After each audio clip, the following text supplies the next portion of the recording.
জিতেন বড়ুৱা ইউপিপিএলত যোগদান কৰিছে কিবা প্ৰত্যাহ্বান হ'ব জিতেন বড়ুৱা শক্তি বাঢ়িছে ইউপিপিএলৰ প্ৰাক্তন সভাপতি জিতেন বড়ুৱা সেইটোতো আচৰিত ল'ৰা মই আমাৰ পিপিএফ দলৰ পৰা কিমান নেতা গৈছে আপোনালোকে হিচাপ লৈছে বহুত এক্সপিৰিয়েঞ্চ থকা বহুত ডাঙৰ ডাঙৰ লিডাৰ আমাৰ পিপিএফ দলৰ পৰা বেলেগ দলৰ ইউপিপিএল কংগ্ৰেছ বিজেপি সোমাইছে কিবা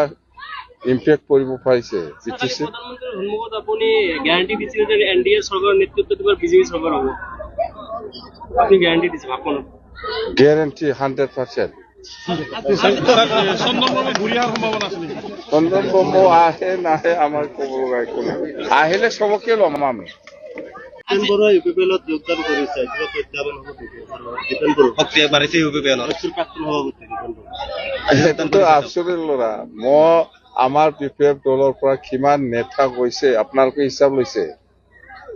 বহুত এক্সপিৰিয়েঞ্চ থকা বহুত ডাঙৰ ডাঙৰ লিডাৰ আমাৰ পিপিএফ দলৰ পৰা বেলেগ দলৰ ইউপিপিএল কংগ্ৰেছ বিজেপি সোমাইছে কিবা ইম্পেক্ট কৰিব পাৰিছে প্ৰধানমন্ত্ৰীৰ সন্মুখত আপুনি গ্যাৰাণ্টি দিছিল যে এনডিএ চৰকাৰৰ নেতৃত্বত এবাৰ বিজেপি চৰকাৰ হ'ব আপুনি গ্যাৰাণ্টি দিছে ভাষণত গেৰেণ্টি 100%। চন্দন বাবু আহে নাহে আমাৰ ক'ব লগা একো নাই আহিলে চবকে ল'ম আমি